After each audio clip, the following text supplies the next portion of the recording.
Hello बच्चों। तो आज हम अपने जेनेटिक्स का एक वन शॉट लेते हैं, मतलब जेनेटिक्स वाले चैप्टर को एक वन शॉट में पढ़ लेते हैं। ठीक है, तो देखो हमारा चैप्टर क्या है। आपका चैप्टर है हेरिडिटी। देखो हेरिडिटी क्या होता है बेटा? हेरिडिटी का मतलब होता है आपके पेरेंट्स से प्रोजेनी में किसी कैरेक्टर का दिखना, कैरेक्टर का दिखना क्या कहलाता है? हेरिडिटी। और इस कैरेक्टर को पहुंचाने में जिस प्रोसेस का काम होता है उसका नाम होता है इनहेरिटेंस। तो देखो क्या होता है इनहेरिटेंस। क्या है इनहेरिटेंस? एक प्रोसेस है जिस प्रोसेस के थ्रू आपके पेरेंट्स से प्रोजेनी में गुण जाते हैं। समझो कैसे? गाय का बच्चा गाय जैसा दिखता है, इंसान का बच्चा इंसान जैसा दिखता है, बर्ड्स का बच्चा बर्ड्स जैसा दिखता है। तो हुआ क्या होगा कि जो उनके पेरेंट होंगे, रिस्पेक्टिव पेरेंट्स, उनसे कोई ना कोई गुण किसमें गया होगा, या फिर सारे के सारे गुण किसमें गए होंगे? आपके बच्चों में गए होंगे। तो उस प्रोसेस को जिसमें वो गुण जाते हैं उसे हम क्या कहते हैं बेटा? इनहेरिटेंस। और वो जो सारे गुण, जो भी गुण गए हैं उनका बच्चों में दिखना क्या कहला जाता है? हेरिडिटी। जैसे मान लो आपके स्ट्रेट हेयर्स है, तो आप क्या कहोगे? भाई मेरे स्ट्रेट हेयर है क्योंकि मेरी मम्मा के स्ट्रेट हेयर है, तो हम कहेंगे ये हमारी क्या है? हेरिडिटी। क्या है बेटा? हेरिडिटी। देखो गुणों का जाना क्या कहलाता है? कैरेक्टर्स का जाना इनहेरिटेंस, और उनका बच्चे में दिख जाना क्या कहलाता है? हेरिडिटी। ये बात समझ आई? आप समझो हुआ क्या? हुआ ये कि हमारे पास जॉर्ज मेंडल नाम के एक साइंटिस्ट थे।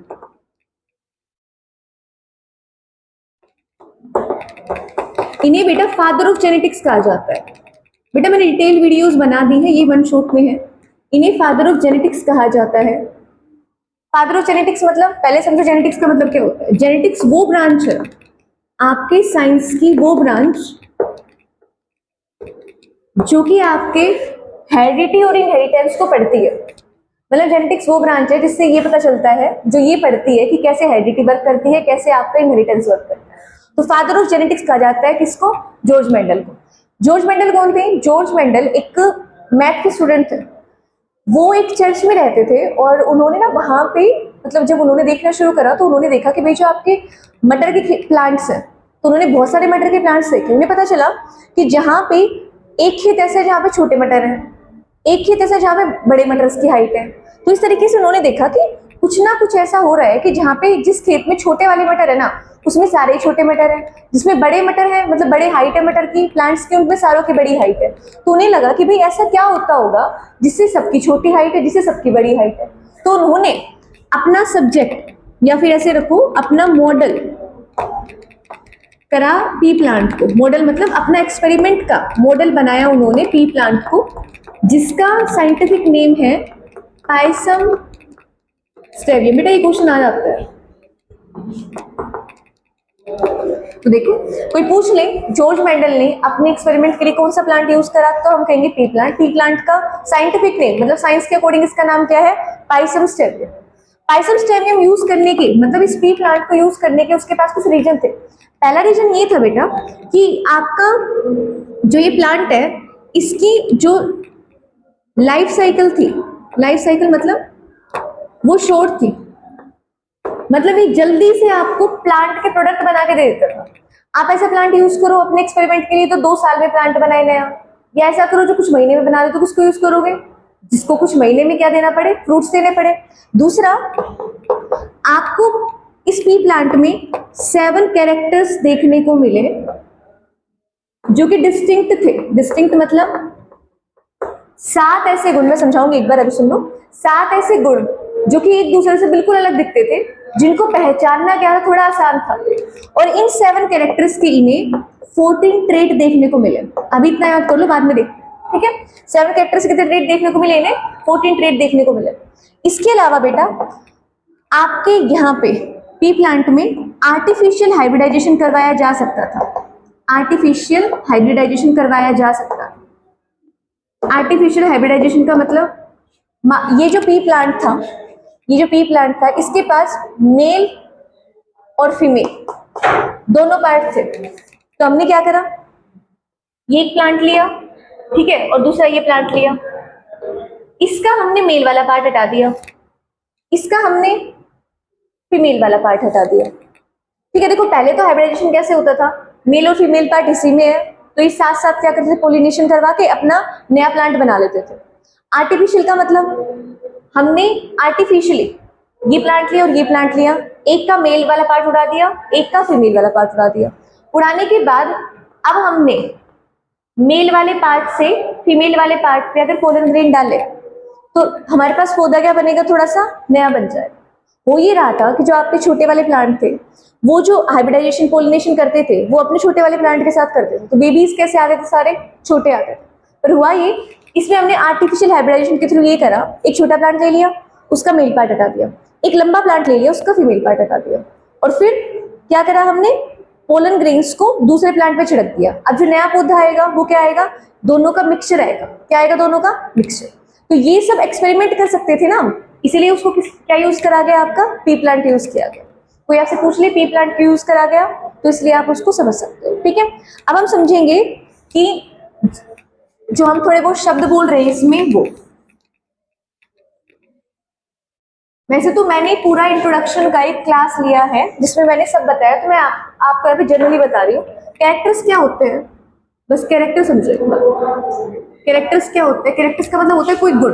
गुण कैसा, जैसे मान लो मैंने पी प्लांट की हाइट ली, तो हाइट क्या है, एक गुण। क्या है, गुण। इस कैरेक्टर, देखो अब ये हाइट टोल है या फिर डोर्फ है, बेटा ये होते हैं आपके ट्रेट। क्या होते हैं आपके ट्रेट। देखो कैरेक्टर्स का मतलब पर्टिकुलर, जैसे हाइट हो गया, बालों का कलर हो गया, ठीक है, स्किन का कलर हो गया ह्यूमन में। प्लांट में मान लो उनकी हाइट हो गई, उनके फ्लावर का कलर हो गया, उनके सीड का कलर हो गया, उनकी सीड की शेप हो गई। ये क्या है, गुण। वो दिखते कैसे हैं, बड़े दिखते हैं, छोटे दिखते हैं, काले दिखते हैं, हरे दिखते हैं, नीले दिखते हैं, पीले दिखते हैं, ये सब क्या है उनके ट्रेट। क्या है, ट्रेट। तो मेंडल ने 7 तो कैरेक्टर लिए थे बेटा, ठीक है, और उन 7 कैरेक्टर के ट्रेट कितने थे, 40। कितने थे, 40। अब हुआ ये कि जब मेंडल ने एक्सपेरिमेंट शुरू करा इन 7 कैरेक्टर्स के साथ, इन 14 ट्रेट को लेकर, तो उसका डेटा जो था वो इतना बड़ा हो गया था ना, मतलब उसने जो एक्सपेरिमेंट करा, उसने जो सॉल्यूशन निकाले वो इतने बड़े थे ना कि लोगों को उसकी बात माननी पड़ी। डेटा क्रेडिबल था, क्रेडिबल मतलब उसका डेटा में प्रूफ बहुत ज्यादा था, इसलिए लोगों ने उसकी बात मानी। और उसे देखो हुआ ये, जब मेंडल चला गया ना इस दुनिया से, तब उसका काम जो है वो उसमें आया था, प्रकाश में आया था। उससे पहले उसका काम जो था उसको लोग मानते नहीं थे, क्योंकि उस टाइम ना आपके संसाधन नहीं होते थे, कि फोन नहीं होते थे तो बात नहीं कर सकते, आप कहीं पे चल के नहीं जा सकते, आपको बहुत टाइम लगता था चीजों को करने में। इसलिए जो मेंडल के एक्सपेरिमेंट थे वो बहुत बाद में आए थे भाई, प्रकाश में। इसके बाद उसे क्या कहा गया, फादर ऑफ जेनेटिक्स। क्या कहा गया, फादर ऑफ जेनेटिक्स। मतलब गुण कैसे आते हैं, कैसे जाते हैं, किसने बताया था, आपके मेंडल ने बताया था। ठीक है, अगर हम बात करें आपके मेंडल के, बेटा बुक देने के बाद, आपके मेंडल के उन 7 कैरेक्टर्स की जो कि मेंडल ने दिखाए थे, तो वो कौन कौन से थे, देखो एक बार।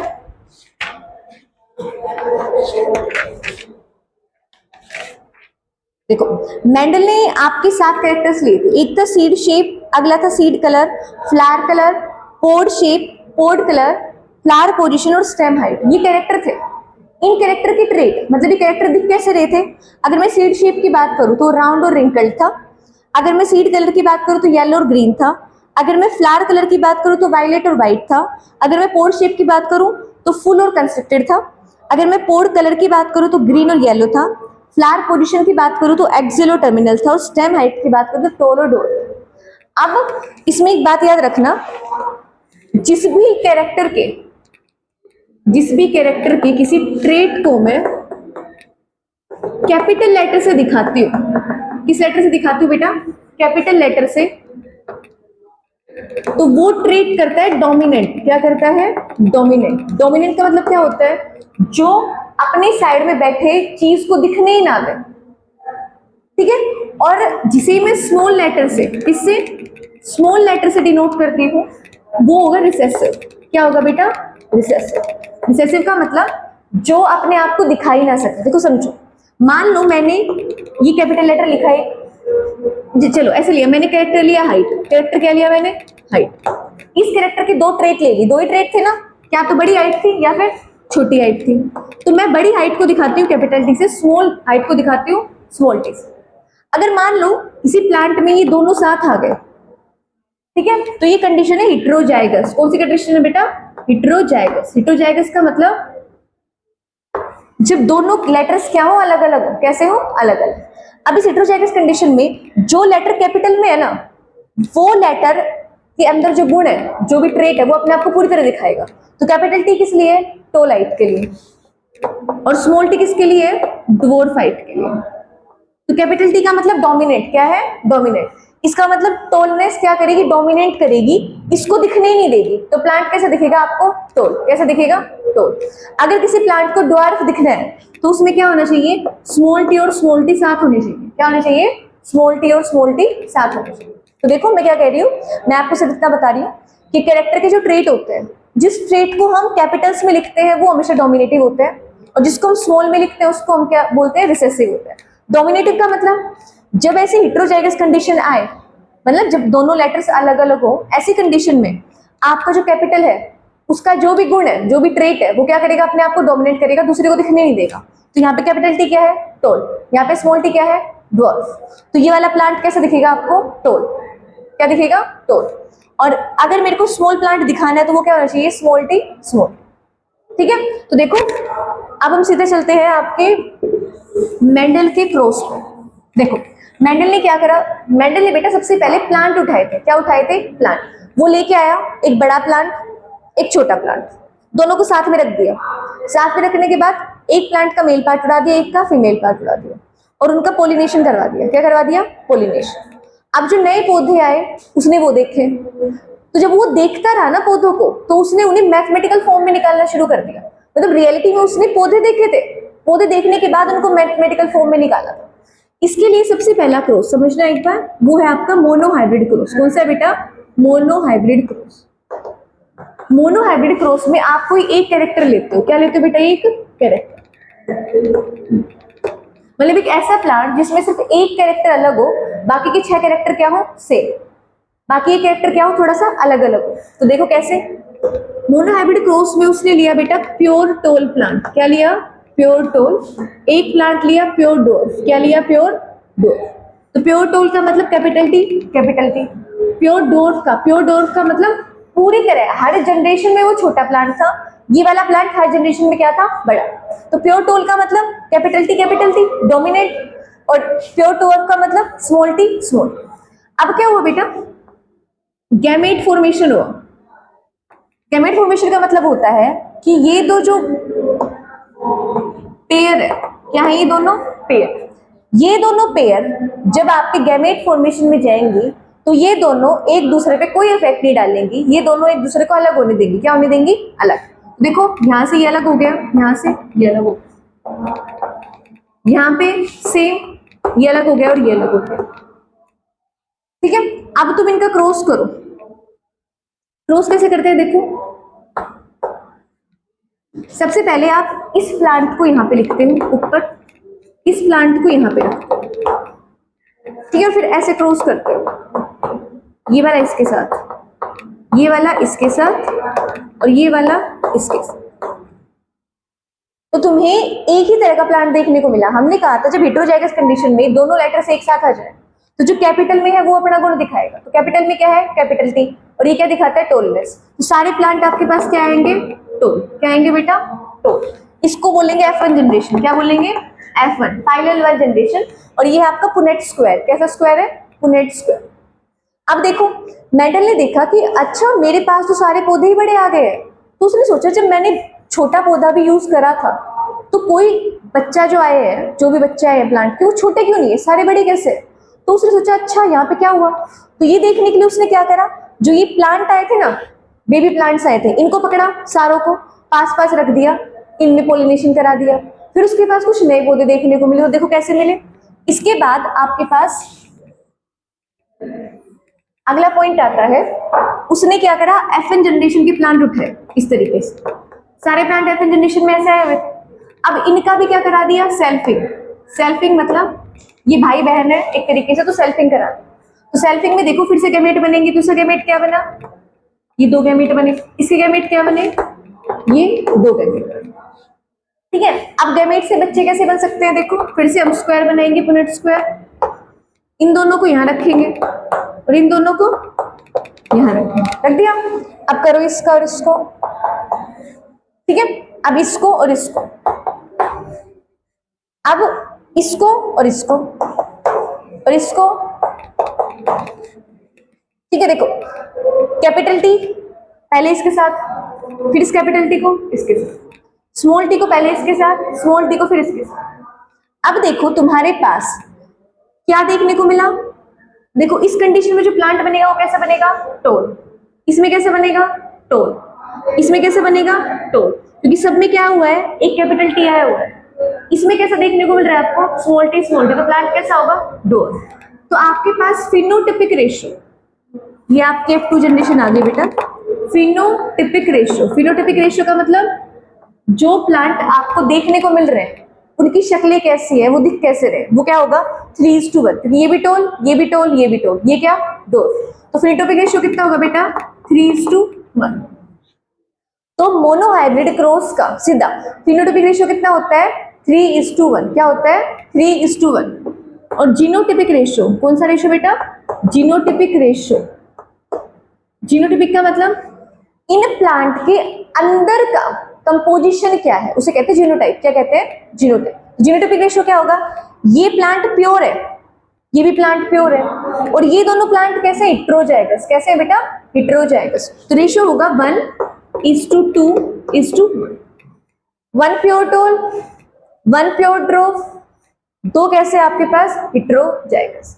तो देखो F1 ऐसे याद रखो, मोनोहाइब्रिड क्रॉस का फिनोटाइपिक रेशियो क्या होता है, 3:1। जीनोटाइपिक रेशियो क्या होता है, 1:2:1। ये बात याद हो जाएगी। अब यहां से मेंडल ने आपकी 2 लॉ निकाले। 2 लॉज क्या निकली, फर्स्ट निकली आपकी लॉ ऑफ डोमिनेंस। क्या निकली, law of dominance. Law of dominance का मतलब याद करो, F1 जनरेशन में हमारे पास सारे ये प्लांट थे, मतलब सारे आपको कौन से प्लांट देखने को मिल रहे थे, टोल, कोई भी छोटा प्लांट देखने को नहीं मिला। तो मेंडल ने बोला भाई कि जब हेटेरोजाइगस कंडीशन में, ठीक है, 2 ट्रेट एक दूसरे के साथ बैठे होते हैं, एक कैपिटल टी और एक स्मॉल टी, उनमें से एक ट्रेट ऐसा होता है जो दूसरे को दिखने नहीं देता, उसके ऊपर हावी हो जाता है, तो उस ट्रेट को क्या बोला, डोमिनेंट ट्रेट। क्या बोला, डोमिनेंट ट्रेट। और उस लॉ को, उस रूल को क्या बोला गया, लॉ ऑफ डोमिनेंस। इसका मतलब लॉ ऑफ डोमिनेंस कहता है कि अगर आपके पास 2 ट्रेट है, 2 ट्रेट में से कोई एक ट्रेट दूसरे को दिखने ही नहीं देगा, उसके ऊपर हावी हो जाएगा, उसे क्या बोला गया, डोमिनेंट ट्रेट। और उस लॉ को, उस रूल को क्या बोला गया, लॉ ऑफ डोमिनेंस। कहां से आई, मेंडल के मोनोहाइब्रिड क्रॉस से। कहा है बेटा, मेंडल के मोनोहाइब्रिड क्रॉस। दूसरी law I, law of segregation. क्या आई बेटा, law of segregation. Law of segregation कहां से आई, देखो आपके पास ऐसे 2 ट्रेट दे रखे हैं, जब ये दोनों ट्रेट गैमेट फॉर्मेशन में जाते हैं तो ये गैमेट फॉर्मेशन के दौरान एक दूसरे से अलग अलग, सेग्रीगेट मतलब टूटते हैं। ना तो कैपिटल टी कहता है स्मॉल टी को कि मैं जाऊंगा, ना कि स्मॉल टी कैपिटल टी कहता है कि मैं जाऊंगा। कैपिटल टी भी चला जाता है और स्मॉल टी भी चला जाता है आगे। इसका मतलब सेग्रीगेट हुए, अलग अलग हो गए, एक दूसरे पे बिना डिपेंडेंट हुए। इसे हम क्या कहते हैं, लॉ ऑफ सेग्रीगेशन। क्या कहते हैं बेटा, लॉ ऑफ सेग्रीगेशन। तो लॉ ऑफ सेग्रीगेशन कहलाते हैं जब 2 ट्रेट एक दूसरे पे बिना डिपेंड करे अलग अलग गैमेट फॉर्मेशन में चले जाते हैं। तो कितने लॉ आए बेटा, 2। Law of dominance and law of segregation कहां से है, आपके मोनोहाइब्रिड क्रॉस से। मोनोहाइब्रिड क्रॉस का फिनोटाइपिक रेशियो क्या है, 3:1। जीनोटाइपिक रेशियो क्या है, 1:2:1। ठीक है। अब बात करते हैं मेंडल के डाई हाइब्रिड क्रॉस की। अब बात करते हैं मेंडल के डाई हाइब्रिड क्रॉस की। बेटा डाई हाइब्रिड क्रॉस में, डाई हाइब्रिड क्रॉस में मेंडल ने 2 कैरेक्टर ले लिए। कितने कैरेक्टर ले लिए, 2। एक कैरेक्टर लिया उसने सीड कलर, एक ले लिया उसने सीड शेप। ठीक है। सीड कलर था बेटा आपका येलो और ग्रीन, इसके ट्रेट थे। और सीड शेप के आपके थे राउंड और रिंकल। समझो, डाई हाइब्रिड मतलब 2, हाइब्रिड मतलब 2 चीजों का क्रॉस। कितने कैरेक्टर लिए, 2, मतलब 2 कैरेक्टर का क्रॉस करवाया गया। कैरेक्टर क्या था, सीड कलर और सीड शेप। कलर टाइप कितने थे, 2, येलो और ग्रीन। शेप कितनी थी, 2, राउंड और रिंकल। तो मेंडल ने क्या करा, एक प्योर प्लांट लिया, देखो राउंड को हम कैपिटल आर से, रिंकल्ड को हम स्मॉल आर से डिनोट करेंगे, इसको हम स्मॉल वाई से और इसको हम कैपिटल वाई से डिनोट करेंगे। तो देखो हमारे पास एक प्लांट है, capital R capital Y capital Y, कैसा दिखता होगा ये? Round yellow, capital R dominate कर रहा है, वाई कैपिटल है, तो ये कैसा दिखता होगा बेटा? Round yellow. तो उसने एक प्लांट लिया जिसमें सीड का कलर और शेप थी राउंड येलो, अगला उसने प्लांट लिया जो था स्मॉल आर स्मॉल वाई, ये था आपका रिंकल्ड ग्रीन। कैसा था बेटा आपका? Wrinkled green. अब इसे गैमेट बनाए, तो गैमेट बनने के टाइम क्या हुआ? देखो यहाँ पे क्या बना? कैपिटल आर, यहाँ पे क्या बने? कैपिटल वाई, अलग अलग हो गए। यहाँ पे क्या बना? स्मॉल आर, यहाँ पे क्या बना? Small Y. अब जब इसका बेबी बनेगा तो बेबी कैसा दिखेगा? Capital R small R capital Y small Y. अब मुझे ये बताओ ये बेबी कैसा दिखता होगा? क्योंकि इसमें दोनों डोमिनेटिव आए हुए हैं, तो बेबी कैसा दिखता होगा? Round yellow. कैसा दिखता होगा बेटा? Round yellow. तो F1 जनरेशन आई हमारे पास राउंड येलो। कैसी आई? Round yellow. कौन सी generation? F1 generation round yellow आई। अब मेंडल ने देखा भाई मैंने तो रिंकल्ड ग्रीन भी यूज करा था, सारे राउंड येलो आए हुए हैं, तो रिंकल्ड ग्रीन के साथ क्या हुआ? इसके लिए उसने F2 जनरेशन निकाली। कैसे निकाली?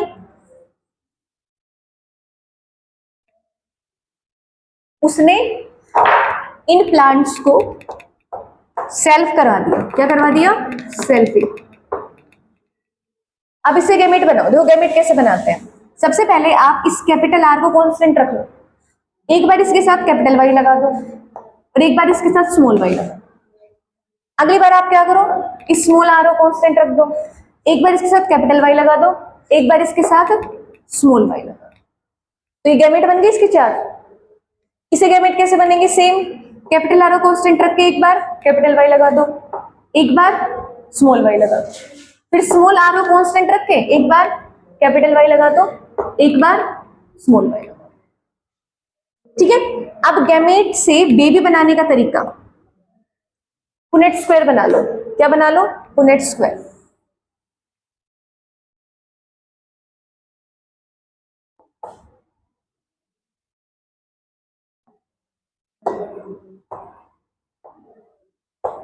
देखो इस प्लांट गैमेट यहाँ रख लो और उस वाले प्लांट गैमेट सामने रख लो, रख लो, सेम ही तो आ रहे हैं। रख लिए? अब देखो क्रॉस कैसे करते हैं। इसे कांस्टेंट रखो और इन चारों के साथ कराओ। देखो डन। इसे कांस्टेंट रखा, इसके साथ कराया।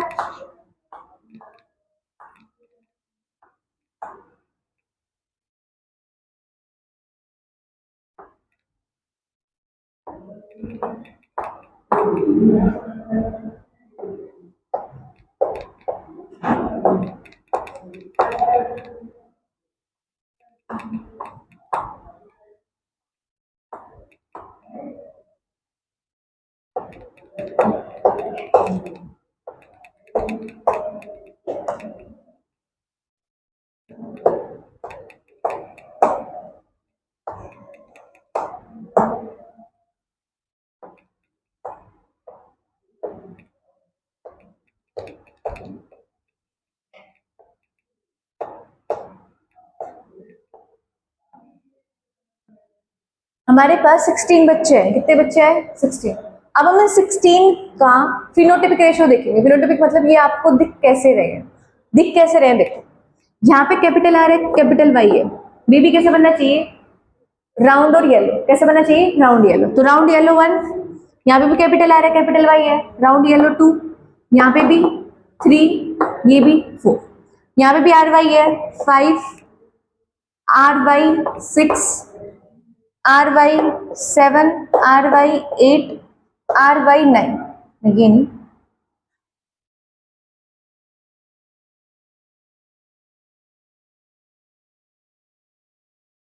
ये रहा।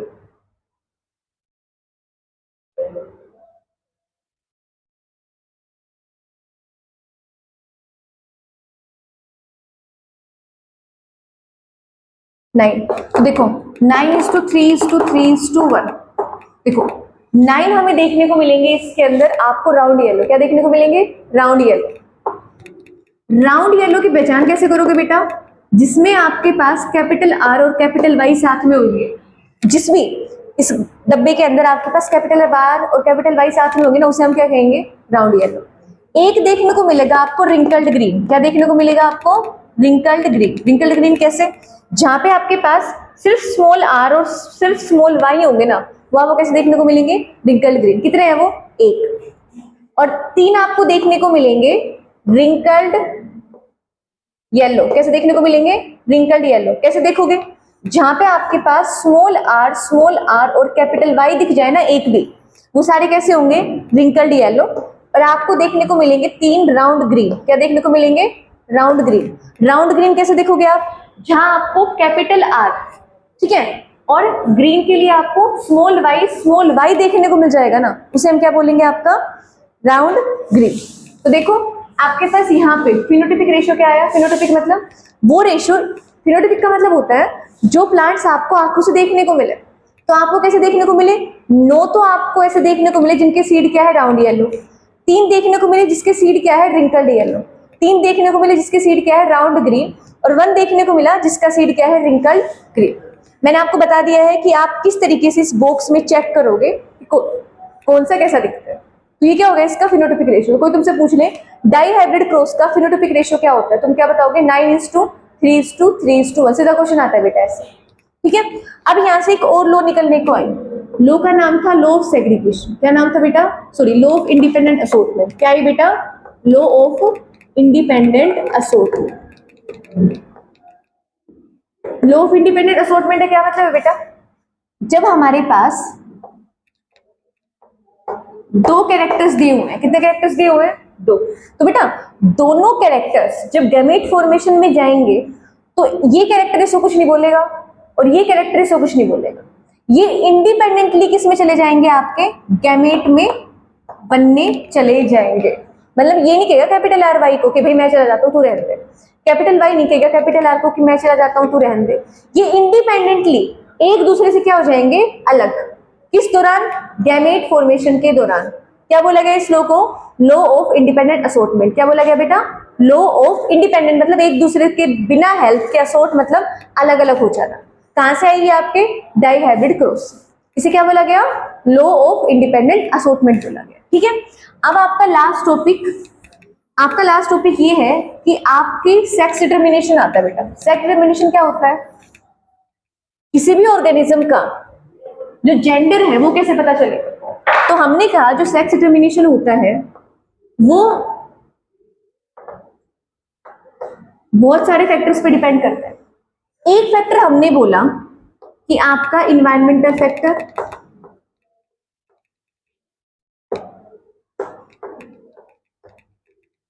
ठीक है। इन्वायरमेंटल फैक्टर का मतलब कौन किस इन्वायरमेंट में रह रहा है उस हिसाब से पता चलेगा कि वो मेल है या फिर फीमेल। जैसे हमारे पास टर्टल है, ठीक है, या फिर लिजार्ड है। टर्टल और लिजार्ड जो है, अगर हम इनके एग्स को जो एग से ले करते हैं, इनका टेम्परेचर चेंज करते हैं, क्या कर दे, इनका टेम्परेचर चेंज कर दे, तो ये मेल और फीमेल में कन्वर्ट हो जाता है। जैसे अगर हम इन्हें हाई टेम्परेचर पे रख दे इन एग को, तो ये फीमेल बन जाती है।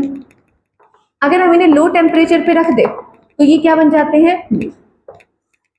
तो इन्वायरमेंटल फैक्टर किसका सेक्स कैसे डिटरमाइन करते हैं। जैसे हमारे पास एग्जांपल है, इस एग्जांपल में हमारे पास क्या होता है, अगर एक्स को हम हाई टेम्परेचर पे रख दे तो फीमेल बन जाती है, एक्स को लो पे रख दे तो मेल बन जाती है। इसके अलावा हमारे पास एक एग्जांपल है बेटा, स्नेल। स्नेल क्या करता है, स्नेल अपनी जब लाइफ साइकिल चलती है ना उसकी, तो बीच में वो अपनी स्ट्रक्चर, अपना जेंडर चेंज कर लेता है। मतलब मेल चल रहा है, बीच में क्या बन जाएगा, फीमेल। तो होता यह है कि सेक्स डिटर्मिनेशन हमेशा तुम्हारे अंदर के जीन्स या फिर क्रोमोसोम पे डिपेंड नहीं करता। कुछ ऐसे भी ऑर्गेनिज्म हैं जिनका जेंडर या सेक्स किस पे डिपेंड करेगा, इन्वायरमेंट पे या फिर उनकी लाइफ जो चल रही है उस पे। देखो ये एग्जांपल थे हमारे पास, जब हमारा सेक्स डिटर्मिनेशन किस पे डिपेंड करता है, इन्वायरमेंट पे या फिर हमारी लाइफ जो चल रही है उस पे। इन्वायरमेंट पे कैसे पता चला, एग्स को अलग अलग टेम्परेचर पे रखने से वो मेल या फीमेल बन जाता है। एग को हाई टेम्परेचर पे रख दिया तो वो फीमेल बन गई, लो पे रख दिया तो वो मेल बन गए। पता चला तुम्हें, कोई भी डीएनए क्रोमोसोम ने काम करा नहीं, सिर्फ किसका फर्क है, इन्वायरमेंट का। स्नेल है, आदमी है, मेल है, धीरे धीरे क्या बन गया, फीमेल। तो अपनी लाइफ साइकिल के दौरान वो अपना जेंडर चेंज कर लेता है। किसका एग्जांपल है भाई ये, सेक्स डिटर्मिनेशन का। अब लास्ट पढ़ते हैं सेक्स डिटर्मिनेशन इन ह्यूमन, जो हमारा मेन टॉपिक है। देखो इसमें क्या होता है, ह्यूमन का सेक्स डिटर्मिनेशन डिपेंड करता है जीन्स पे या जीनोटाइप पे। किस पे डिपेंड करता है बेटा? जीनोटाइप। और पता कब चलेगा हमें? ये पता चलेगा ड्यूरिंग फर्टिलाइजेशन। कब पता चलेगा? During fertilisation. समझो क्या होता है, आपके अंदर, सबके अंदर, मेल और फीमेल के अंदर 23 पेयर ऑफ क्रोमोसोम है। कितने है बेटा? 23 पेयर ऑफ क्रोमोसोम। इसमें से 22 तो है ऑटोजोम्स। ऑटोजोम्स मतलब ऐसे पेयर ऑफ क्रोमोसोम जो तुम्हारी पूरी बॉडी बना रहे होते हैं, और एक पेयर ऐसा है, एक्स एक्स हो सकता है या एक्स वाई हो सकता है, जो कि डिसाइड करता है आपका जेंडर। ये डिसाइड करता है आपका जेंडर। तो मान लो कोई मेल है, तो मेल के अंदर क्या मिलेगा? 22 प्लस एक्स वाई। क्या मिलेंगे? 22 प्लस एक्स वाई। उसका जेंडर कौन डिसाइड करेंगे? एक्स और वाई। फीमेल के अंदर क्या मिलेगा आपको? 22 प्लस एक्स एक्स। उसका जेंडर कौन डिसाइड करेगा? एक्स और एक्स। अब फर्टिलाइजेशन के दौरान कैसे पता चलता है कि सेक्स क्या है या फिर जेंडर क्या है? होता यह है कि आपका जो फीमेल गैमेट होता है एग, उसमें कौन आके, याद करो फर्टिलाइजेशन पढ़ाया था, फीमेल गैमेट को स्पर्म आके क्या करते हैं? पेनिट्रेट करते हैं। फीमेल गैमेट को स्पर्म आके पेनिट्रेट करेगा, उस टाइम जो सेल बनेगी वो बताएगी कि इसका जेंडर क्या है। कैसे? देखो, मान लो ये एक्स और वाई है मेल, और एक्स एक्स क्या है? फीमेल। फीमेल कितने गैमेट बना सकती है? 2, एक्स और एक्स।